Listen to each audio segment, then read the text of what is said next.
stretch. We are in the home stretch, and that means everybody speeds up. You know, if you ever go to a horse race, that home stretch, those horses just get out and they give it their all. So, ladies and gentlemen, welcome to Fast Learning. Just so you know, ladies and gentlemen, we have several Fast Learning presentations. I will come up and give a very brief introduction, and then the person will come up and do their 15-minute presentation. At the end of all the presentations, if there's time, we will have a few questions, but there will be no questions during the Fast Learning sessions. So first up, we have to thank Carey Palmquist, who is filling in today. She is with First Book, and she is going to tell us all about their ebook project. There you go. Thank you. I feel like talking really fast now. Yes, my name is Carey Palmquist. I have known and loved, I don't have any slides. I just have some notes for myself. I have known and loved School Library Journal in my previous role as the events coordinator at Politics and Prose Bookstore, and maybe I know some of you from that role. Yeah. I attend BA every year, and the best day of the whole week is Day of Dialogue, so that's one of my favorite parts of the week.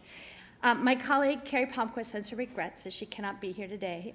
I am First Book's new Director of Publisher and Author Relations, and I want to start by telling you a little bit about First Book, and then I'll move on to some details about open eBooks.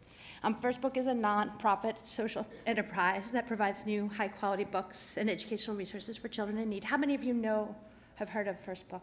Oh, wow. So I'm going to make this really fast. We have distributed over 150 million books and resources to kids in need around the country and Canada. And we have a network of educators, over 185,000, serving 8.2 million children in need. And anyone, of course, can sign up. We have a lot of school librarians and librarians signed up, but there's also military family support programs and early childhood programs, out-of-school programs, faith-based organizations, and et cetera, can sign up with First Book.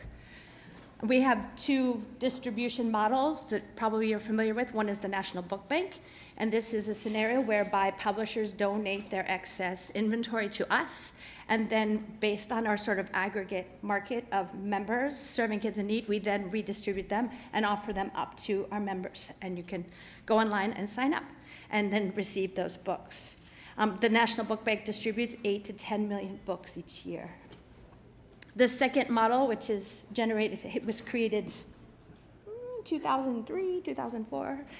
Sorry, I shouldn't have that off the top of my head, is the First Book Marketplace. And this was really, it's wonderful to receive the free books that are donated by the publishers, but as you know, you often have a specific need for a specific title, for a specific lesson. And then the Marketplace was born. And what we were able to do was to talk to our publishing partners and say, hey, we'd like to purchase on a non-returnable basis bulk quantities of your titles and turn around and then sell them to our members at very reduced prices. The prices can be 50 to 90% off of retail. And in this way, and with these relationships that we've developed with publishers, paperback, and the average price of a paperback book on our marketplace is, I think, like $2 or $3. So we're able to really improve the pricing and give access and allow teachers to sort of go on and search for what they're looking for and put it in their shopping carts and purchase those books. First Book Marketplace will spend about $7 million on inventory this year and is growing 25% annually. So on to eBooks. So Open eBooks launched in February 2016. It's a partnership between the Digital Public Library of America, the New York Public Library, and First Book. And we received, the whole initiative received content support from Baker and Taylor as to the digital book platform. Open eBooks is an app. I downloaded it a couple days ago and was playing around with it, containing thousands of popular and award-winning titles that are free for children from in-need households. They can access these ebooks, and which include some of the most popular works of the present and past, using the app and read as many as they'd like without incurring costs. Like they can check out about 10 books at a time. The goal of Open eBooks is to encourage the love of reading and serve as a gateway to children reading even more often, whether in school, at libraries, or at home. What's really wonderful, I think, about this initiative is the partnerships that were created and sustained. It initiated with an announcement from President Obama and is connected with his ConnectEd initiative, which was announced in April 2013. And this initiative is designed to provide all youth with access to high quality digital learning tools. And since it's launched, over 20 million more students have been connected to high-speed broadband in their schools and libraries. And Open eBooks complements this new digital infrastructure to provide opportunities for kids in need to have an e-library in their homes. New York Public Library created the app enabling the children to read the ebooks on a wide variety of devices, including tablets donated as a part of the initiative. The book collection is for students aged 4 to 18. And funding was provided in part by the Institute of Museum and Library Services, the Alfred P. Sloan Foundation, and through the White House Connected Initiative. The Digital Public Library is the source of the curation for the books. In the summer of 2015, DPLA issued a call for interested librarians and school media specialists to apply for an opportunity to be a part of what they call the Curation Corps. Well, it sounds like a lot of fun to me. The Curation Corps used their knowledge and professional skills to shape a compelling collection that's diverse, exciting, and age-appropriate.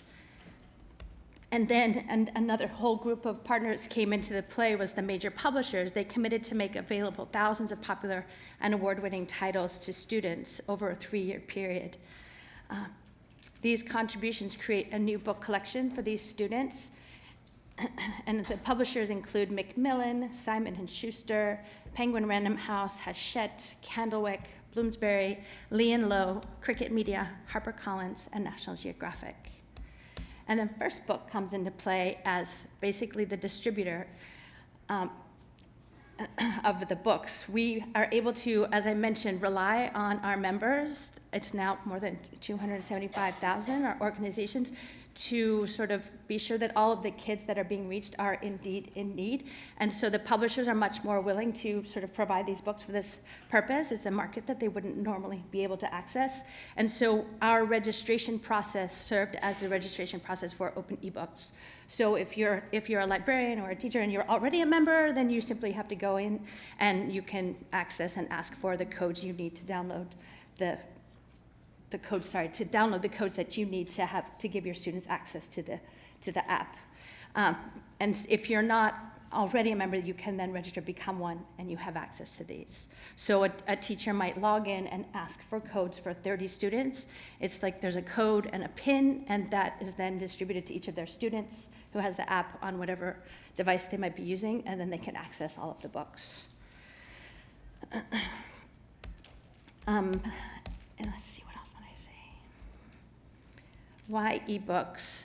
This initiative provides an additional pathway for students to access reading materials and to read widely. It complements but does not replace existing infrastructure and programs that provide access to physical books. Ebook reading is growing rapidly and should be available to all children and youth, regardless of family income. And while internet access and device availability remain major hurdles in closing the digital divide, a recent study funded by the Gates Foundation and published by the Joan Gans Cooney Center finds 85% of families below the poverty line have a mobile device, tablet, or smartphone in surveyed households with children aged 6 to 13. Additionally, a growing number of students can access and borrow electronic reading devices and connect to the internet at school and local public libraries. Open eBooks is designed to complement the Wi-Fi, computer, and physical book offerings of public libraries and school libraries and serve as a gateway to even more reading. So who will be able to use the app, which I've already alluded to, but I'll say here just to be sure that I'm comprehensive. The app is available to low-income youth who have an educator, either a teacher, program leader, or librarian signed up with First Book.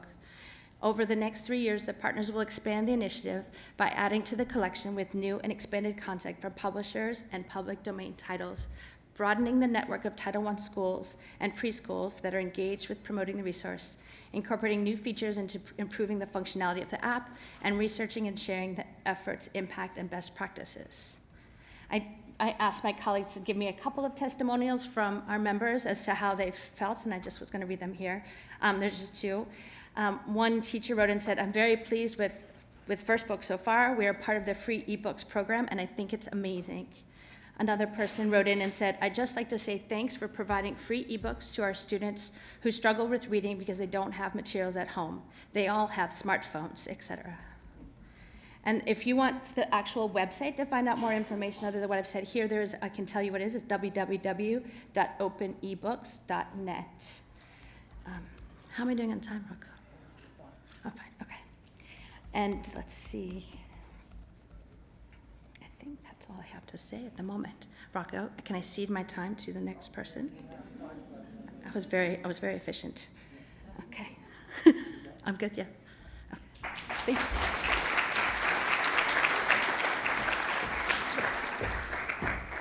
you. Thank you again, Carey, for filling in this morning. And one more time, that website for it is openebooks.net. Openebooks.net. Well, it's always nice to have young people. We spend 2 days talking about students, and very rarely do we actually have students here at the summit, but this morning we do. And that's thanks to our next two people. One is the author, Erica Perl, whose book, The Capybara Conspiracy, is yours today at the end of this conference. I know many of you have to catch something, a train, a plane, or something. They are pre-signed, but if you're able to stay, Erica will be personalizing the books. This is better than Oprah, And so and Tasara Redekopp, who's the middle school librarian at the Alice Dean Middle School here, and they're going to tell us about the Plays the Thing, using theater to get kids excited about reading and writing. It's all yours, ladies.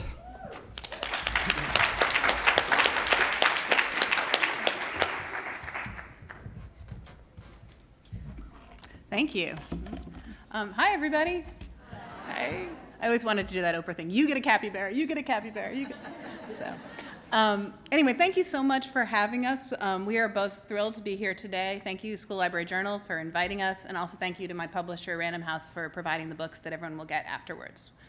And I'm so excited that you're going to be able to hear from some big fans of the book. So if you are curious about what a young person's perspective is on it, you can maybe touch base with one of these expert presenters afterwards. Yeah, actually, we realized as we were talking about this that you guys don't actually want to hear from us. You want to hear from them. So we will speak quickly so we can give them a chance to come up and talk a little bit about their experience. Okay, so let's see if we can get this advancer to work next. Yes, maybe? There we go. Okay, so we are up here for a reason. We want to talk about our experience using theater to get kids excited about reading and writing. And the reason we started doing that is basically because we feel like we're sort of in a moment right now. Just looking around the room, do we have any Hamilton fans out there? Yeah, I see a lot of 2 hands up. And do we have anyone in addition who serves kids who are Hamilton fans? Yeah. So we feel like we're really in a moment right now with Hamilton fever and all sorts of other theatrical things that are kind of happening right now. Kids spouting lyrics, kids reciting lines. The Harry Potter book, the newest Harry Potter book came out as a play. And then I feel like I kind of lucked into a moment where I wrote a novel in the form of a play, and it happened to come out at the same time, which was awesome. Because I love theater, and I love the idea that theater gives kids an entry point into writing and reading and getting up and making literature come to life. So I wanted to test that out, and so I reached out to who I like to call Ms. Red, the fabulous librarian at Alice Dean Middle School here in the District of Columbia, where I also live. And I said, could we try this thing where we got a bunch of kids, a bunch of 11 and 12-year-olds together, and talk to them about this book in particular, but also about how plays get written, how plays get acted, how it all works, and how they might want to get involved in that process. And it'll be like an experiment. They will be our guinea pigs, and we will find out what happens next. And so she said yes, and when we started this fall. And I was very excited because I serve almost 1,500 kids, and I know all of their names. I know them all really well, right? Yes, absolutely. And I have a million quick conversations every day, but I don't always get to talk to them for more than a minute or two. I don't always get to know like everything that they're into and hear about their writing and hear all that kind of the stuff that you get to know a little bit more when you spend an hour a week with them. So what was in it for me was definitely the opportunity to build relationships with 6 students. I got to know more about what makes them tick. Some of them were more into reading. Some of them were really into writing already. Some of them were very active and are very into theater. And so they came with sort of some different interests, but they all were very excited about doing sort of a little bit of each of those. We got to read some, we got to practice our own writing, we got to use some ideas and act it out on the stage. It was a way to, we did this in a very casual after-school club type of atmosphere, but this is something that could easily be adapted into a classroom or a library format. So it's not only a club, but this would work great in lots of different classrooms. And it's a really interesting way for students to interact with text in a new way, and it brings them sort of closer to realizing that this is something that they can do.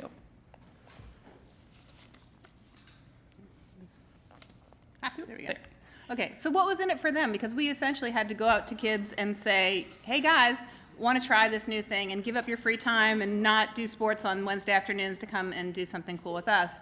And we realized that there were all these kids who wanted to get involved for all sorts of different reasons. Some kids came to it and they were really excited about the idea that they could have a part in a play, and were not super excited or didn't know what to make of the writing side of things. Some kids came and they were very dedicated writers, but were not really sure that they would ever try out for a school theatrical event, and none of them really knew each other well, and they all came together, and we formed this amazing community where they realized that they each had different strengths to bring, and they started sort of building off each other in terms of their enthusiasm and their interests and their encouragement for each other's work.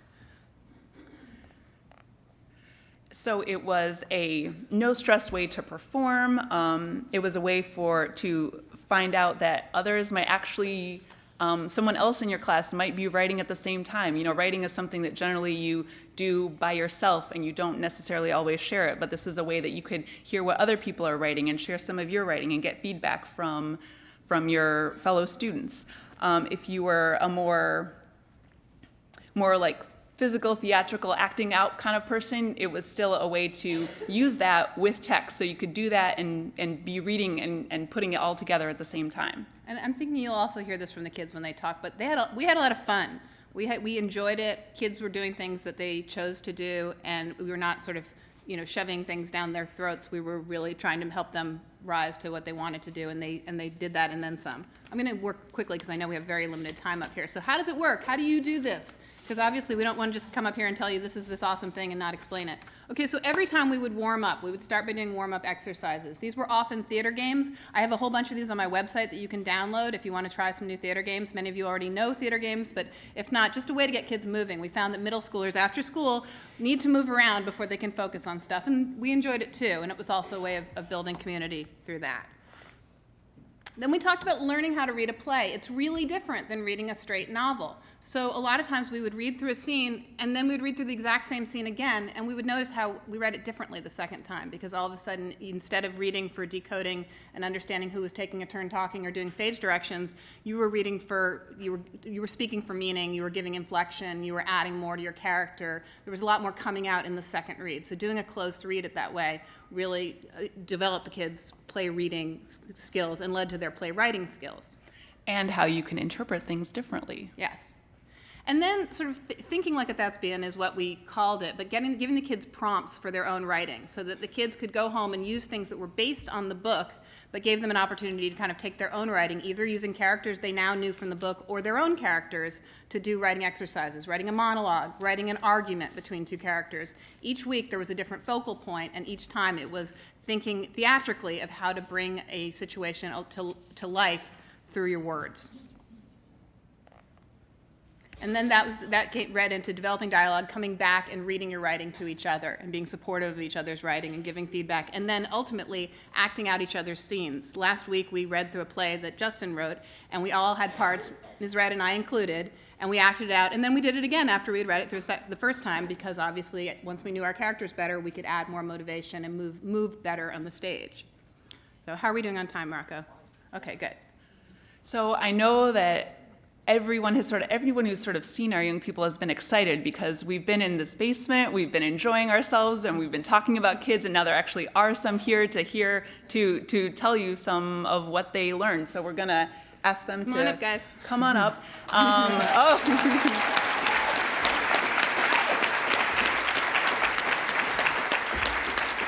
So towards the end, we had some thinking about what we learned. So they're going to share a little bit about what they learned from it, some things that they thought about, and yeah, their thoughts. And my understanding is that we will move quickly to the next person, but that at the end, if anyone has any questions, I'd love to involve the kids. They will certainly be available to answer questions as well. Okay, who's first? Ben? Okay. Okay, here's mine. Name and where you are. Hello, my name is Meso. I'm 12 years old, and I go to Alasdair Middle School. And before I did the Capybara Conspiracy, I wasn't really good at writing and acting that much. And after the Capybara Conspiracy, I learned the most important part of writing was the dialogue, and well, yeah.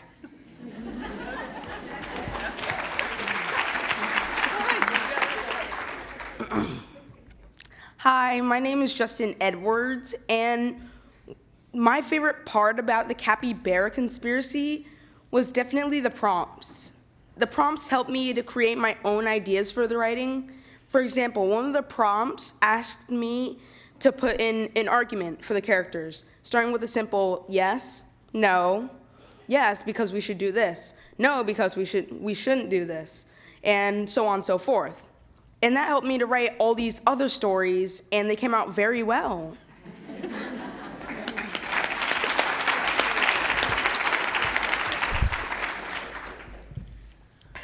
Hi, I'm Ben Bravo, and I'm a 7th grader who goes to Alasdair Middle School. I was involved in the Capybara Conspiracy when my librarian approached me in the hallway and asked me if I was interested, and I did, and we had a lot of fun reading plays, especially the Capybara Conspiracy, and other stuff that our other members brought in. And the part I enjoyed the most was definitely bringing in my own writing and having feedback from an actual author. It was so cool.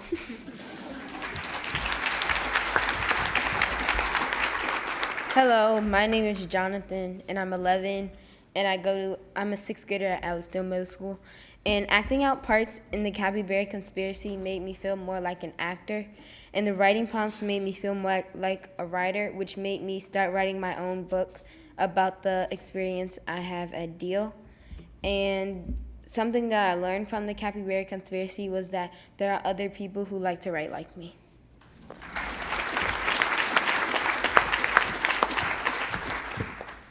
Hi, I'm Eden, and I go to Alasdair Middle School like all the rest of them, and I'm a 7th grader. Soul girl, woo! Yeah. So I like this because the characters are already have their own personalities, but we could kind of like lead them and like form do it yourself because no one else has ever really done this. And I've also learned like more about editing, and I love to edit people's stories and my own because it's really cool. So I like it a lot.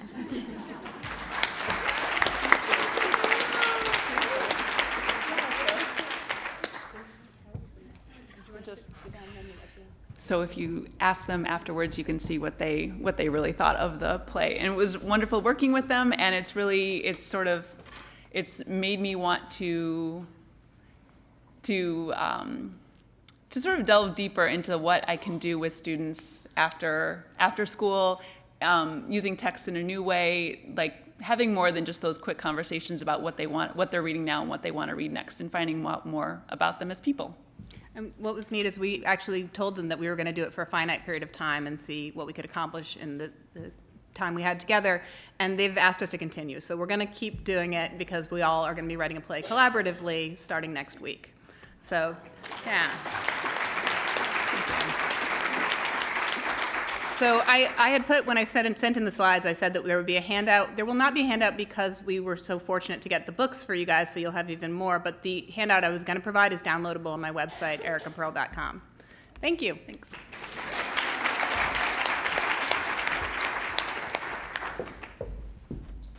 I think I've intimidated everyone. So they're all under 15 minutes. You're doing a great job. Yes. You know, you walk around New York City and there are pop-ups, there are pop-up shops, there are pop-up restaurants.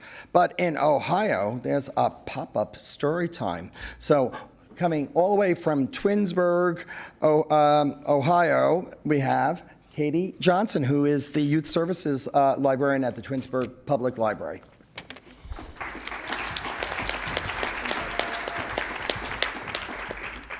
Oh, thank you guys so much for having me today. It's an honor, and it's unique for me because I'm a public librarian, so I've been able to observe a lot and listen to a lot of conversations, and it's been wonderful, so thank you.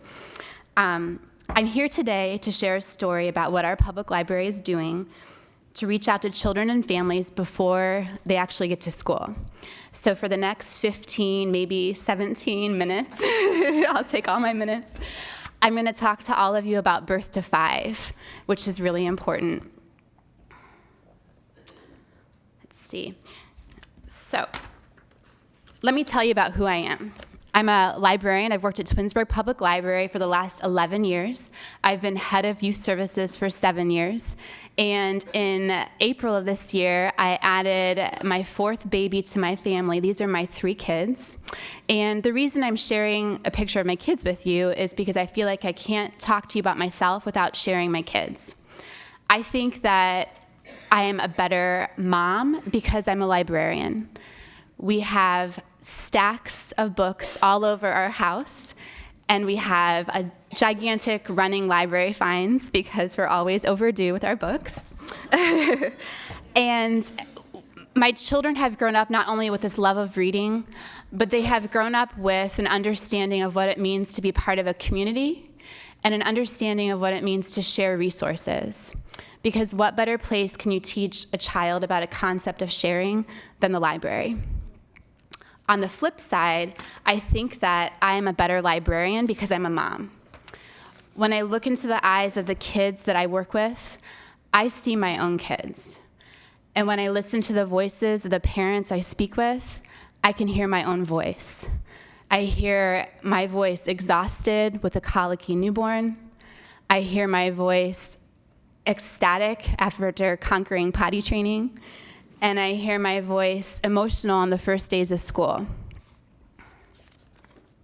I'm here today because earlier this year, I submitted an article to School Library Journal about this amazing program we started called Play, Learn, and Grow. Play, Learn, and Grow is an outreach story time that we do each week at a subsidized apartment complex in town. The name of the complex is Pinewood Gardens. In Pinewood Gardens, there are 125 apartments, and I found out after going there, there are 75 children that are under the age of 5. And for our community, we have about 22,000 people. We're not a real big community. We're a little suburb. 75 kids under the age of 5. I certainly wanted to get over there. It's only a few miles from our library, but it's not walkable. So the kids were not able to walk with moms down to the library. So I did some research, and I found out that despite our library being a bustling community hub, we were not getting the children from Pinewood coming to our story times on a regular basis, and that was concerning for me.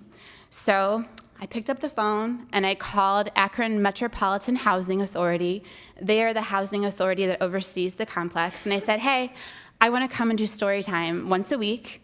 I'll do it anywhere you want. At first, I thought, we'll just do it in the parking lot. I don't care. I just want to come to you. We're going to bring books, and we're going to bring the library to them.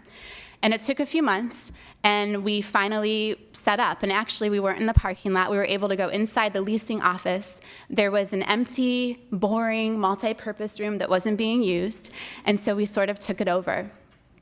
We now go every Thursday. We go for 90 minutes, and we invite children birth to age 5 to come to our story time, and they need to bring a caregiver or a parent. In the time I've worked with them, we've typically been with moms. I've only met one dad, unfortunately, but we have lots of moms, and we have some babysitters. And like I said, some days we can have 12 babies, and sometimes we can have 15 4-year-olds. So we have to be pretty flexible and open-minded. It's loud, it's pretty chaotic, and it's been life-changing. I share this slide with you because these are my first 3 visitors, and they are just absolutely amazing kids. You can see Adam is in the middle. Right behind Adam, you can kind of see that's his little sister, Maya. And so now Maya is actually walking. So these were my first visitors, and now they're all in kindergarten, and I'll talk about it a little more later in the presentation, but 2 of the 3 children were actually able to qualify for some early intervention through our city schools. And we were able to connect the moms to that service by doing the story time. They didn't know about the service. They didn't know their child had any delays. They didn't have great cell phone service, so we were able to actually bring the schools to us so we could sit down together at a table and talk about what needed to happen. And so luckily, like I said, 2 of the kids were able to get some intervention before school even started. Okay, so I want to make a point right now to mention that I was not doing this all by myself. The beauty of this program is that when I reached out to the Housing Authority, they happened to have this amazing social worker who was already in place to work with children birth to age 5, and she brings the social worker into it, so she can connect them to further services that I don't know about. She can meet with the families beyond story time, so she can go to their apartments and speak with them further. And on my end, I can provide the early literacy angle. I can provide knowledge of my community. I know what happens in Twinsburg. I know who to talk to. And so together, we talk about being Batman and Robin. We work it together. And I think that that's been an absolutely essential part of this program. We couldn't have done it, with just one of us. And on Kelly's end, the social worker end, she was already there, but she was having difficulty reaching these families. And this program sort of became like a springboard for her, that she was able to connect in a calm, casual, friendly way and build trust with these families. So our initial goal was to come in and smother these kids with as much early learning as possible to get them ready for school. But we soon found out that there were some bigger issues going on in Pinewood, and this map illustrates that. The circle up at the top is Pinewood Gardens, and down below we have lots of little dots. These are all the other properties that are owned by Akron Metropolitan Housing, and so Pinewood is pretty far away. And we found out early on that none of our moms were driving. We didn't have cars, we didn't have driver's license. Everybody was relying on public transportation, which is normally not a huge deal, but in Twinsburg, we are smack between Akron and Cleveland, right in the middle. We don't have great bus service. So these moms were coming to me and saying they felt like they were on an island and that they weren't able to connect with what they needed. So we decided to sit down and reevaluate our program, and we decided to effectively engage these children and get them ready for school. We needed to help the moms first, connect with what they needed to be better parents. This lack of transportation caused a handful of problems. The first one was moms weren't going to the grocery store. So when we talked about that little free library suggestion yesterday of having them at the grocery stores, my moms weren't even getting to the grocery store. They were going to the gas station because our community isn't walkable and they couldn't get a bus and they didn't have transportation. Also, our moms were not able to get their children to get shots, so it was the most under-vaccinated pocket of kids in the entire county, and moms weren't getting well checks, so we weren't getting flagged for developmental delays. And finally, the one that just keeps me awake at night is we have a Head Start facility only 3 miles down the road. We had 44 children that could have gone for free to Head Start at the age of 3, and we only had 4 who went because there was no transportation. Actually, there were 3 because halfway through the year, the 4th car broke down and they weren't able to go anymore. So in this situation, the services exist for these families, but it's about access again. So how can we connect the families to what they need?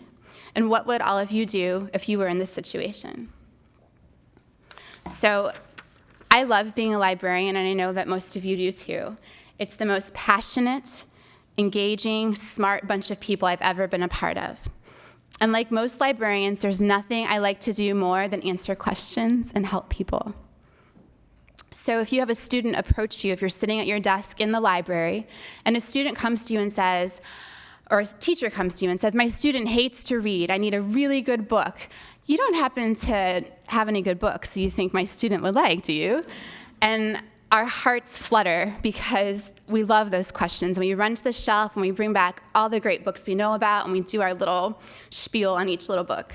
Or if a teacher or parent comes to us and says, my son or daughter needs to do a science experiment, you don't happen to know where any science experiment books are, or where I should get started. And again, our hearts flutter because we love helping. We run to the shelves and we help solve the problem. We don't do the science experiment for them. We don't read the books for them, but we connect them to what they need. So in this situation, I feel like when we step outside the walls of the library, we have to still connect. We don't close our eyes, we don't plug our ears when there's a problem. We still connect our families to what they need because they need us, especially birth to 5. They need us in the community, we need to connect them. So that's what we did in this situation. We did story time and we connected them. So let's go. First time, healthcare. We connected with the Department of Health. They now come to our story time and they provide free vaccinations once a month, not just for the children, but also for the moms. So we have flu shots. We had a couple pregnant moms last year that got their flu shots. We also reached out to the WIC clinic. They were only a few miles away, but they were not utilizing that WIC clinic again because of the transportation. So believe it or not, we got WIC to actually move to Pinewood Gardens. They moved an office into the same place where we do story time. Thank you. So now our moms just have to get out the front door, walk down the sidewalk, and they can meet with a medical professional. An important one to me, near and dear to me, is Mommy Time. This is short for it's a maternal depression group. So we partnered with an organization to provide counseling. So we have moms that can meet and talk about all the struggles moms face. And so it's a chance for them to meet with a therapist. And for moms, if they can't drive their children to the doctor's office, they can't get themselves the health care they need to. So we were able to work on some depression issues. Next, food. Like I mentioned, our kids were only going to the gas station to go grocery shopping. We reached out and we got a United Way grant to provide free lunch at every story time. This is really important because it provides a casual, friendly atmosphere where we can not only feed our children and feed these moms, but we can talk together about problems that are coming up and do it in a casual, friendly way. We were part of another grant where we got some produce during the spring of last year. They dropped off produce to the moms through the Akron-Canton Food Bank. The Emergency Assistance Center is one of our big food banks in town. We're working with them to see if they can talk about delivering food to these families instead of the families having to drive to them. And finally, I talk about WIC again because our ladies at WIC actually are going to plant a garden on property and then do some cooking classes to teach the moms about how to cook some new delicious dishes. Head Start, we're still working on it. We haven't solved this problem yet, but we've only been working on it for about 2 years, so we're going to keep working on it. We've had meetings with superintendents, meetings with the head of Head Start. We talked with parents. We're determined to get these kids into the preschool classroom before they go to school. You guys are going to love this one. Our city school district, our teachers, our kindergarten teachers, intervention specialists, school psychologists, librarians, they actually come on their lunch breaks on Thursdays, and they meet these families, and they talk to these kids, and they make the connection so that when they go to kindergarten, it's already there. The kids aren't afraid, the moms aren't intimidated, and it's better for everybody. And I put this in here, little free library built by an Eagle Scout. We put it up there, and I know it's not perfect, but I stock it myself with books, and it is empty every week when I come back. They don't have the hang of bringing them back yet, which I'm totally fine with. We just keep restocking it, and so I think we've gone through about 1,000 books since we put it in there. It's just amazing. This next slide, I started off with partnering with AMHA. a wonderful organization. And like I said, I couldn't have done it without a social worker. But it's been about 2 years, we've grown to have this many additional partners. And so I think we continue to want to have that conversation about collaborating and reaching out to anybody. There's a lot of good people in this world. Sometimes it's hard to remember that, especially in times like these. But there are so many great people, and we need to reach out and connect. So I encourage everybody to go beyond your walls, to collaborate with like-minded organizations, and to be a connector. Please don't close your eyes. Keep your eyes open and connect even when you're not inside your library. Libraries work for most families, but we need them to be working for every family. Thank you.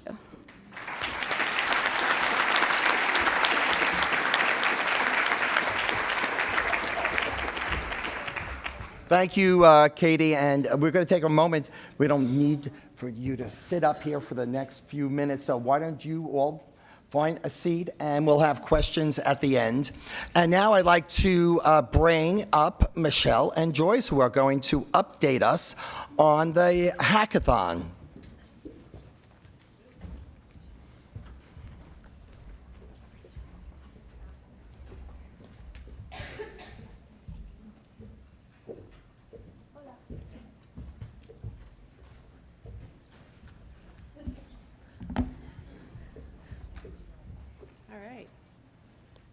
Should we start? Yeah, let's start. We got to start. Hi, we're starting. We're starting.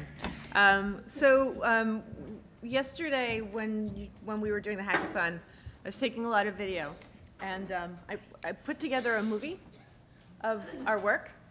So we're going to be talking about the takeaways, but one of the things we would like you to do as you watch the movie is perhaps that will trigger your memory and jog your memory about what your big takeaways are. Because we're going to ask you to contribute. That's right. Nope, no video. Think about not just the content, but what you take away in terms of process and what you've learned about each other.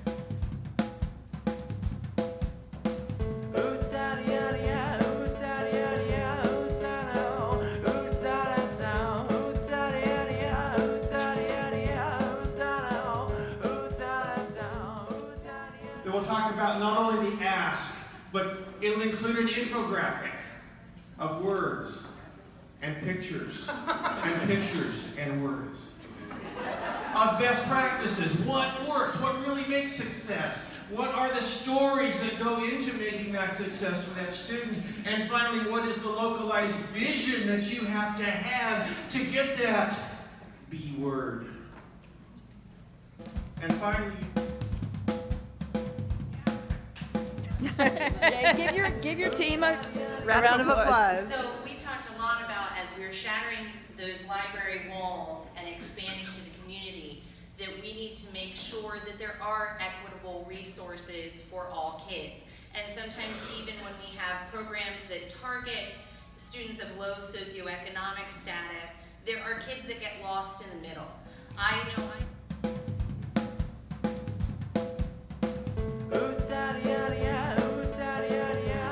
Was demonstrating leadership, because administrators need to see school library media specialists as leaders. So demonstrating leadership by holding a mini summit at your school that involves all stakeholders, students, teachers, parents, administrators, and by asking them the question, what about our school keeps you up at night?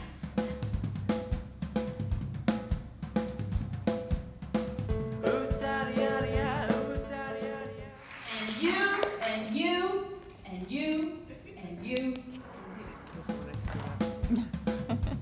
I'll explain later.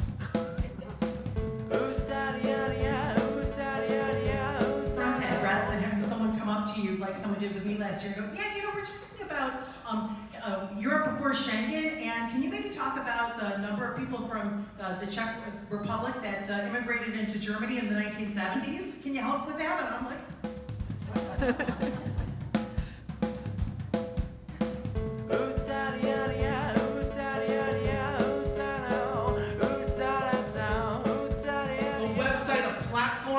where librarians can go and be part of a special interest group of school librarians from across the nation, connect with resources that support any level of entry where you are with STEAM.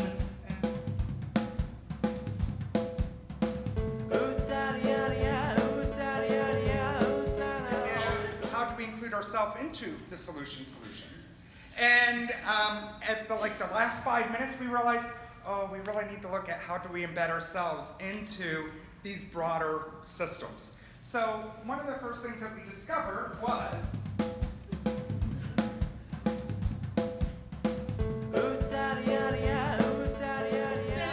we decided, our problems are access. How are we going to get these resources out? And so we decided to do exactly what they said by smashing the silos.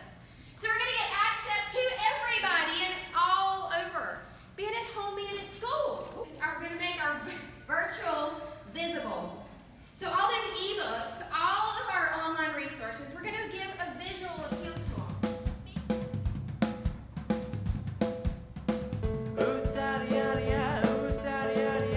So when thinking about curating for personalized learning in an age of one-to-one and making the library accessible beyond the walls, 24/7, the problem was time. And the problem was that personalized learning is just that, personalized, just one of us. We need to empower students and teachers to become the curators for their own interests and learning needs. Instead of holding the keys, we need to open the door. And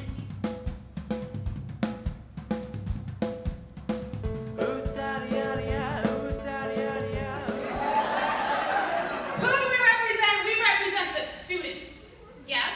Yes. We do not represent ourselves, we represent our students and what is best for them. We do our jobs so that all students can be supported, literate, articulate, advocates for themselves.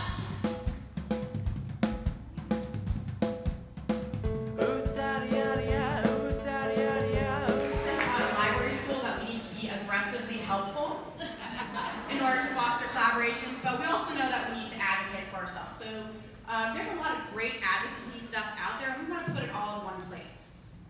We want to give you a nice website where you can use drop-down menus to determine what type of information you want and who you want to give this information to.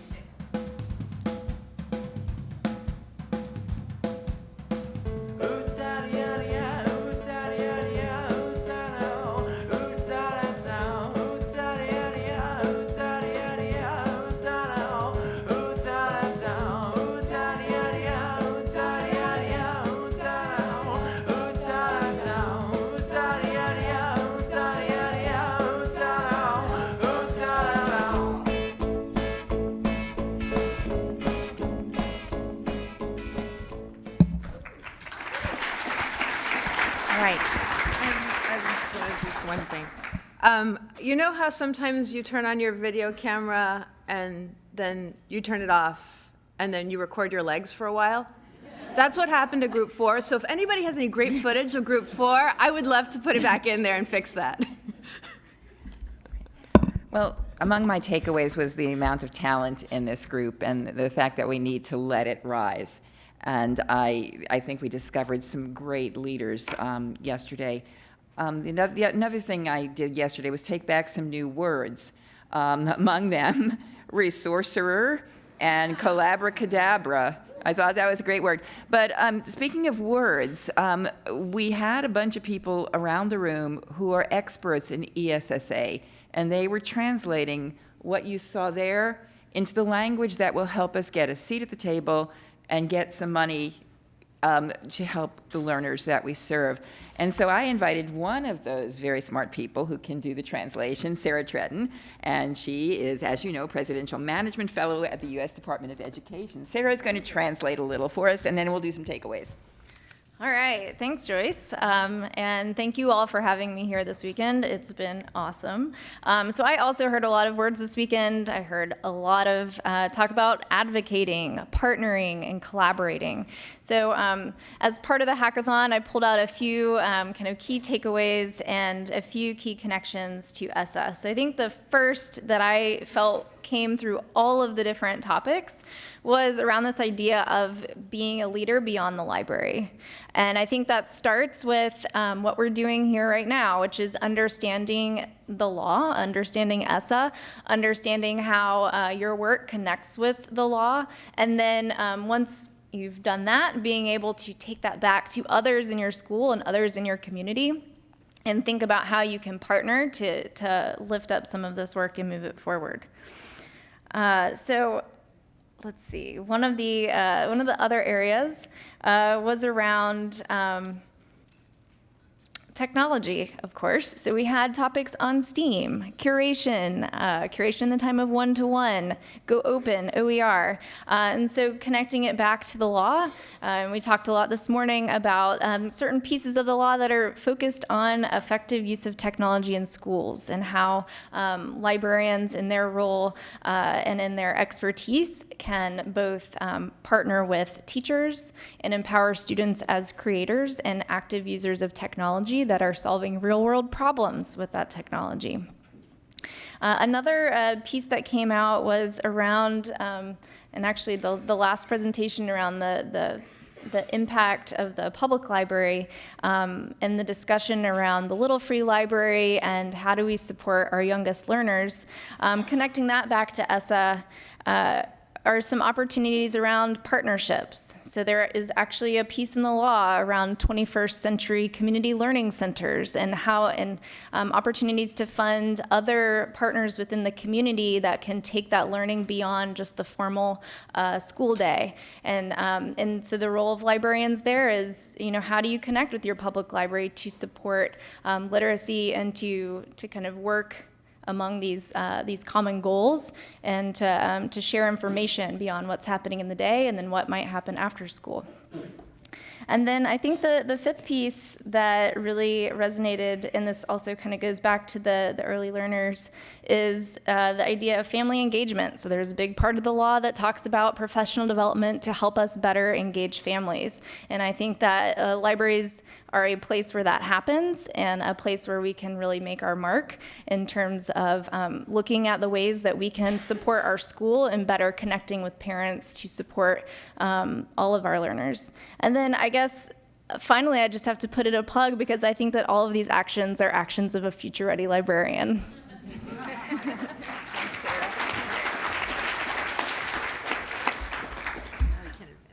Okay. I think we can advance. We can advance the slides ourselves. Okay. So we started thinking about the takeaways that you saw on the slides, and they fit into a couple of categories.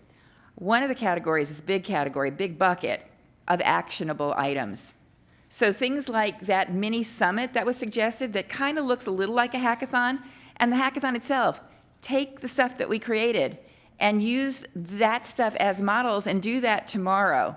The take it, leave it, or read it, but read it, the Little Free Library, those curated collections that are different from just a bunch of books stuffed in a small space, do that tomorrow, find the partner. Demonstrating our ROI regarding transformational change. Collect evidence, take pictures like this of everything we do and share it over the course of the school year.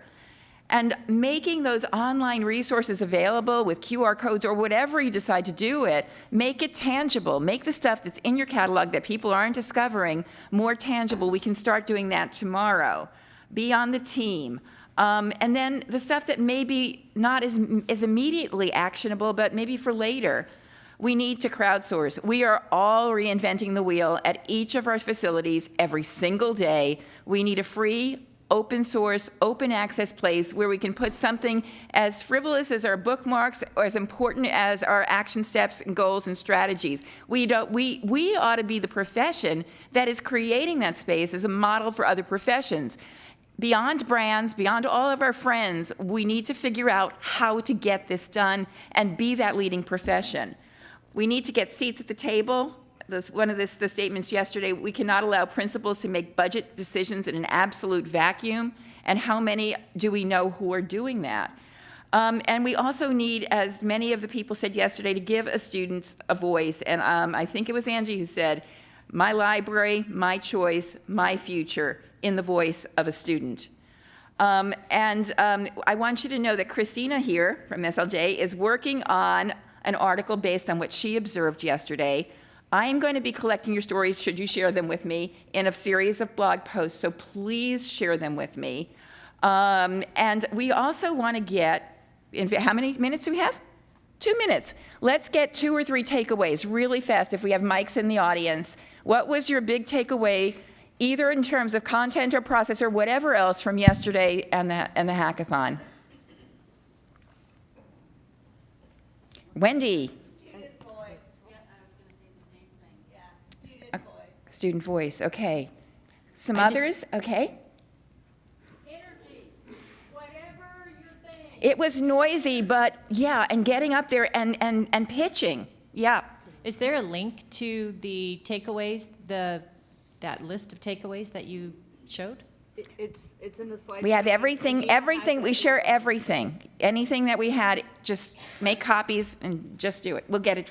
After the summit, please check the resources page on the summit website. We'll add all of the links that we've been sharing. Any last quick takeaway? Over here? Anita?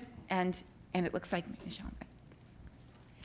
There was a real spirit of innovation, and I noticed that in a lot of schools recently there's a push to support student entrepreneurial activities, and I think we need to make sure that we are supporting our entrepreneurial and innovative ideas as well.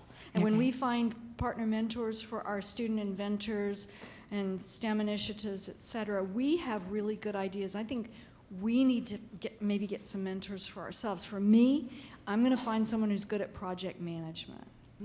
Excellent idea. And Anita? I was just going to say that yesterday my takeaway was that we need to find more opportunities to get more librarians from across the nation together to have those sort of conversations. Thank you. I think that's a perfect way to end this. Thank you for your participation, and we'll make sure you get every one of our resources. Thank you, Sarah, for helping. Thank you so much, Sarah.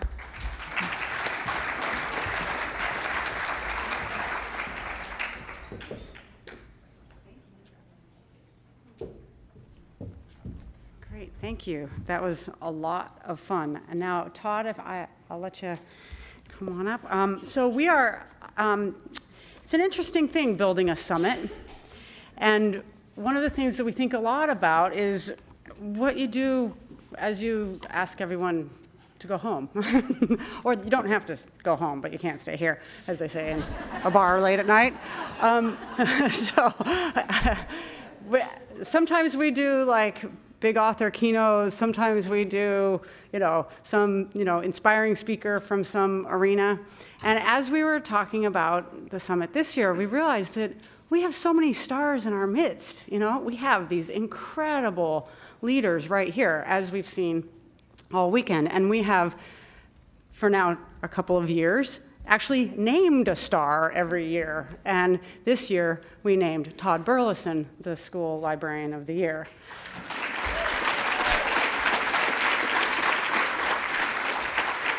And so we thought, wow, we should end on that. Like, that's good. Why rethink that?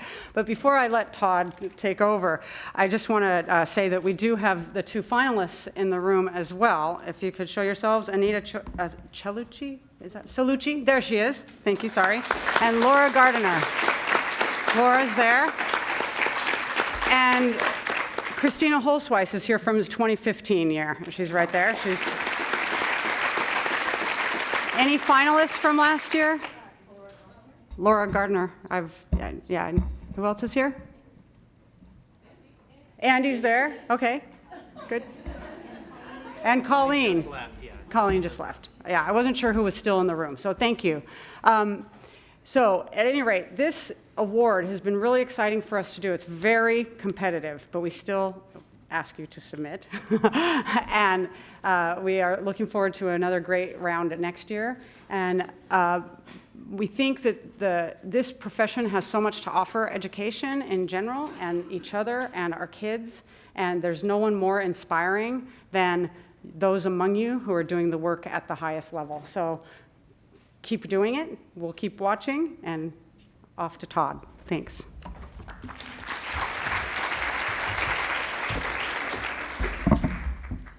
Good morning. Is this the clicker? That's the clicker. This is the clicker. Okay, here we go. Oh, wait. So the topic they assigned me 3 weeks ago, by the way. So I don't know about you guys, but if you're doing a presentation, I was still working on it yesterday, but they asked me to send my slides in 3 weeks ago. So the slides and I might not exactly collaborate, but we're going to do our best. I'm going to start with, first I just want to say thank you. I want to thank School Library Journal and Scholastic for this incredible opportunity Being named School Library Journal's School Librarian of the Year has given me a tremendous opportunity to share the work that we as librarians do every single day with an even larger audience. I hope to spend the rest of this year encouraging and highlighting that work and bringing awareness of the critical importance of trained librarians and progressive educational practices for all students. I think we should clap. I couldn't accept this award without acknowledging the most important people in my world, my family. Unfortunately, they're not here today, but hopefully someone's recording this and I'll be able to share it with them later today. They're scattered across the country right now. I also want to take a minute and thank my community where I work, for both the school district, the parents, the teachers, and most importantly, the students who I've collaborated with over the past few years. The saying, "It takes a village," is really, truly, honestly true. I'm going to begin with a quick video. It's about 3 minutes long, and I thought it would be appropriate to take a look at where libraries were, kind of where they're going, and then looking forwards even more. So hopefully you'll recognize yourself or maybe a library of the past, and maybe even as the movie nears its end, you'll notice a few of the spaces of the future. So I think I'm going to push play, and hopefully there'll be a video playing here. Can we turn the volume up? Thank you. Shh. Use your inside voice. I'm looking for a book on television, but I forgot. Do you know the author? No, I don't, and I don't know the title either. But it's a blue book, and it kind of gives the whole story. Specially trained librarians are always developing newer resources and educational uses of microfilm, motion picture film, and other visual materials, such as posters and pamphlets. Whoa! Look at all these books. Where am I? Maybe this is one of those libraries. But if this is a library, then... Hey, wait a second!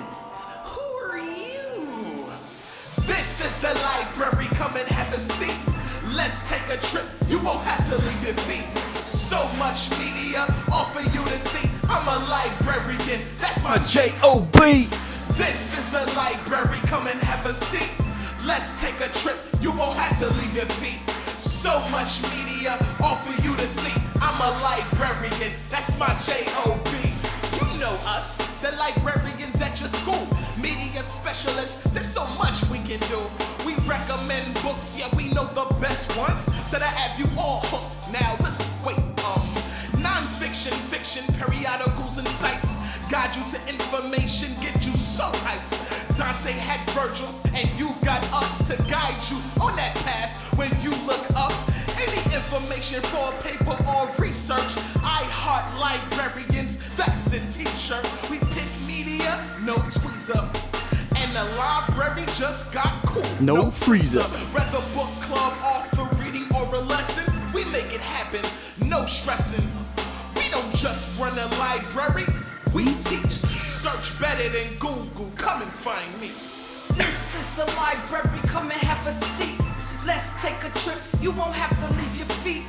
So much media, all for you to see. I'm a librarian, that's my J-O-B. This is the library, come and have a seat. Let's take a trip, you won't have to leave your feet. So much media, all for you to see. I'm a librarian, that's my J-O-B. Now before we move along with the lesson, there are a few misconceptions about our profession. We don't read all day, our hair's not in a bun. We don't all wear glasses, don't always say shush. We do love books, we're the bosses at the internet. We do provide the freedom to escape. If you become a librarian, you will find that there can be great variety and interest, as well as security in this career. Your abilities will be challenged, but you will be rewarded with real pleasure from your work. Salaries comparable with those of similar professions, and opportunities for advancement. Dick could hardly wait to show Eddie the books he had found. But most important of all, Dick had found that the library was an exciting place, a friendly place, And Eddie was finally convinced too. The library had books that he liked. It has books that everybody likes. Why, the library is like a playground, with the gates always open for you to come in and enjoy yourself. Why don't you get acquainted with the library? After all, it's your library.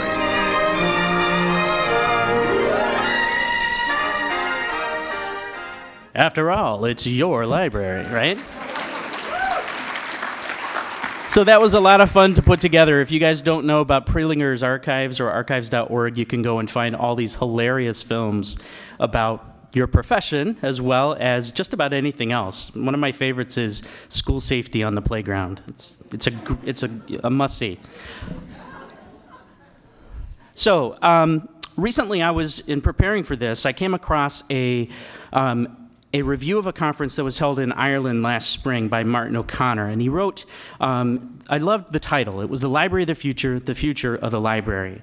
And in his conclusion, he said, with the right mindset, the right skill set, and the right technological tools, the Library of the Future will be more dynamic than ever.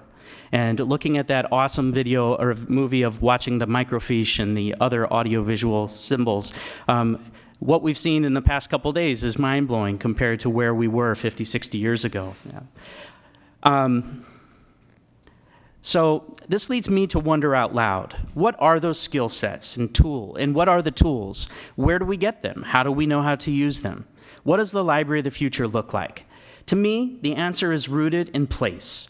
The answer is connected to the most important word in any library world, community.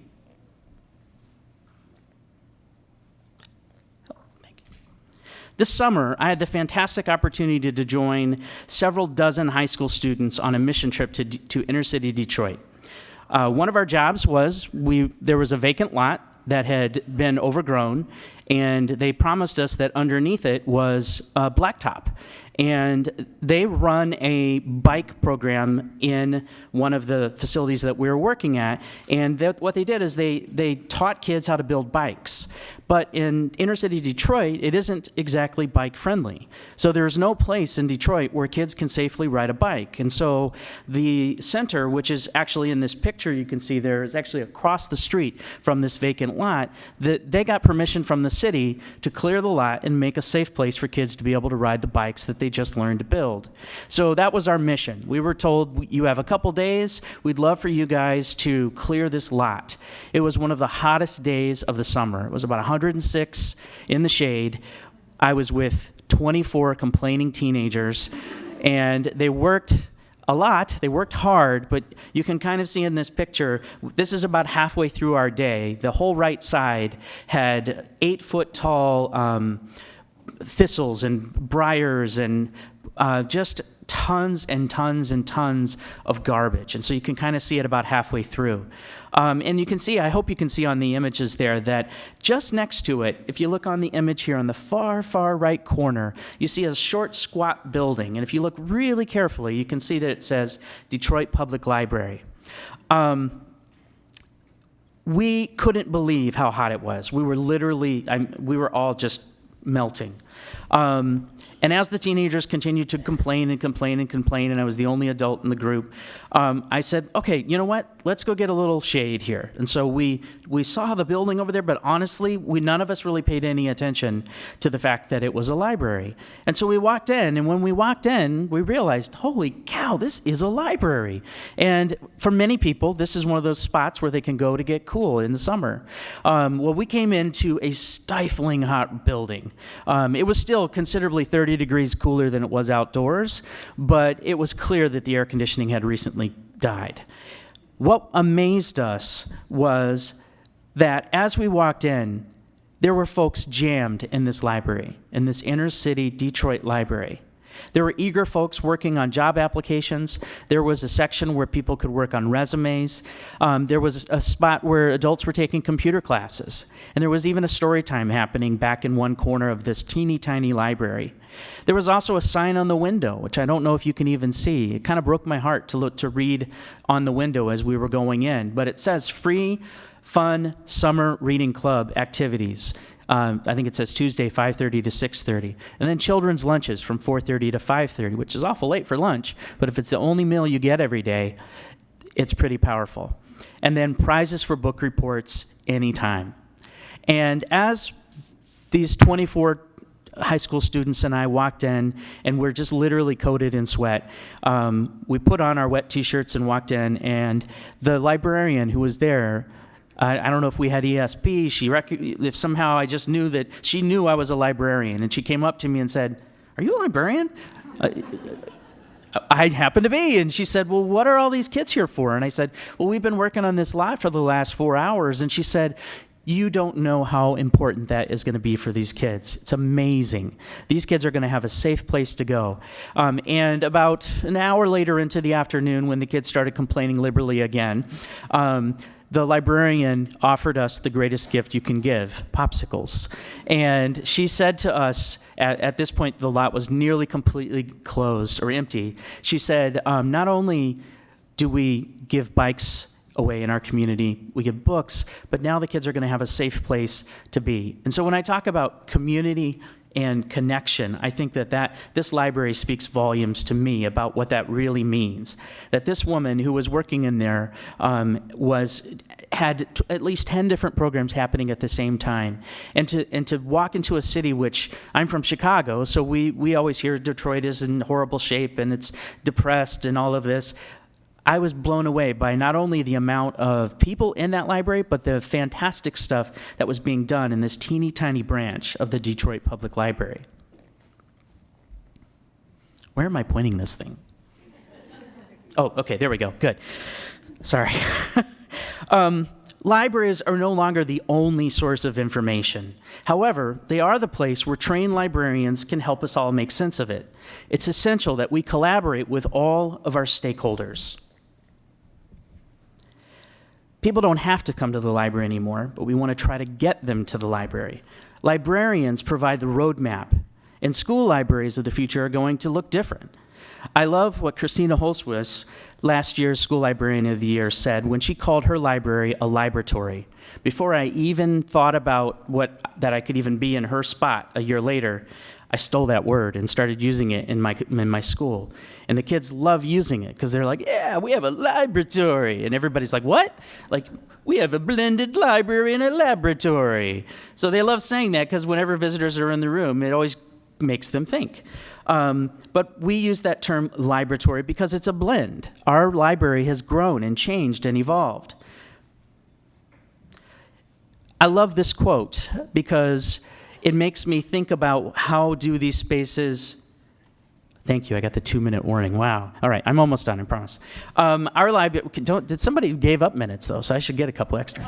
Our library really does look like the library of the future, or the workspace of the future. It makes me think, coffee, we are hearing an awful lot right now about how libraries and classrooms, in fact, coffee is only the start of the future for our libraries. Why does the 21st century library look like a Starbucks? Or why does the 21st century classroom look like a Starbucks? Well, as the biggest classroom in our school, the library should be reflecting those same sort of changes that we're seeing in the world. I love this. This was a great article. In the future, everything will be a coffee shop. And it made me think, what is it? What is it about this research? In the future, apparently, everything will be a coffee shop. But I actually agree with this concept because what it says to me is we need to look at places like Starbucks and our family bookstores. And what is it that makes us all want to stay there? I mean, for me, it's procrastination, doing the projects that I don't want to do. But it's also that steady stream of coffee and that sense of collaboration that we can have. Most meetings that I have take place in the Starbucks or the independent coffee shop down the street. It's just a place where we can all meet and have that chance to collaborate. Not only should the physical space change, but we also need to continue, as we've heard so far this morning, to change our collection.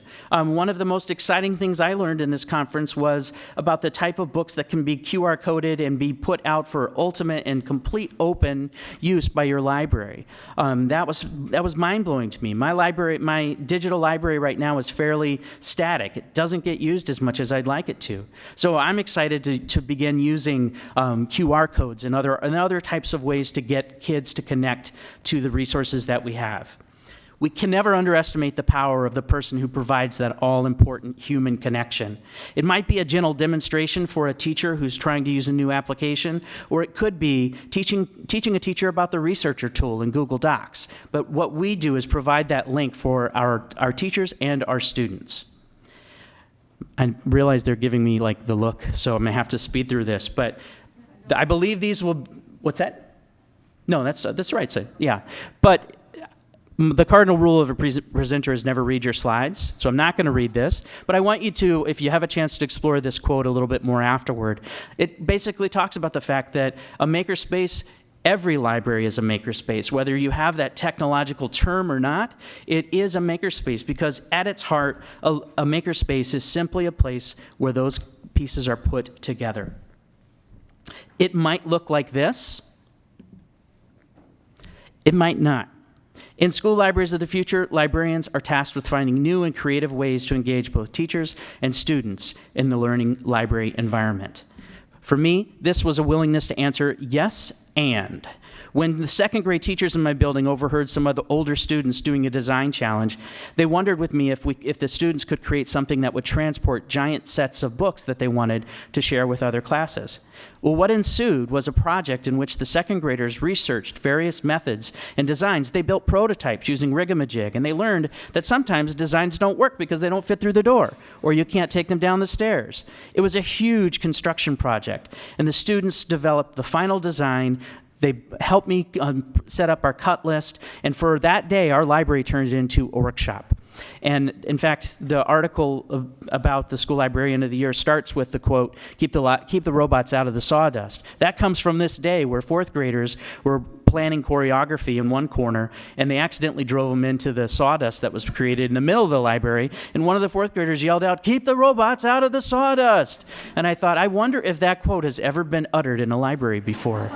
And I thought, I have truly been successful. So even though I'm not going to read a lot of my quotes, I am going to read this one, and I'm nearly finished. The central purpose of this new learning environment is to encourage curiosity, untrammeled by preconceptions or indeed physical barriers. First of all, I read that because I had never used the word untrammeled out loud. And also, I think that the physical space needs to change and evolve with us as well. I think we skipped a slide there, which is totally cool. This is the power-up bar in my library. It used to just be a flat circulation desk, but we added a bar top, bar stools, a K-cup machine, and every power charger that a teacher might need. This is where osmotic collaboration happens. Teachers hear about what's happening in our library because they're hanging out there during their planning time. And so they hear about things that are going on, and that's where the whole idea of the wagon project came from. I didn't come up with it. The teacher overheard it and said, can we do that?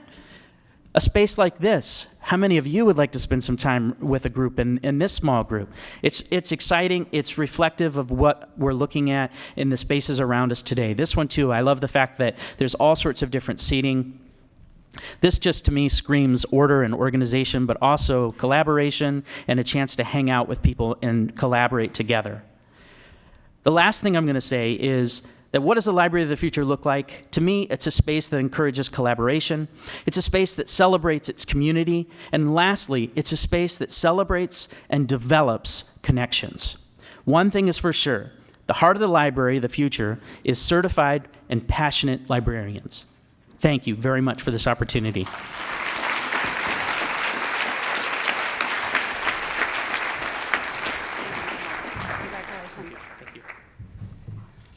That's a wrap. Thank you so much. He summed up what the work is perfectly, and it was wonderful to see images of aspirational and real spaces to have cooking in our brains as we return home. So thank you very much for your active, avid, late night, early morning participation in the summit. We always plan for tight, heavy, intense engagement, and that did occur here, and we learned a lot ourselves, and we will take it back and crunch the future and think about coverage and think about next year's summit, which we hope to announce soon. And when we do, we will push that out to you, and we will make sure you know the date early so that you can plan and advocate for your own attendance at it. I am this close to telling you, but I can't. Sorry. So, thank you for, excuse me? Not Cuba, Follett. That was a joke from dinner last night. Sorry, I would love to take the summit to Cuba, but no. Just real quickly, just so you know, the fast learners will be available for one-on-one questions and answers for a little while. The books are still being signed outside, I think, yes? And otherwise, safe home. Let us know what you thought. We can't wait to just keep hearing from you and collaborating into the future. Thank you.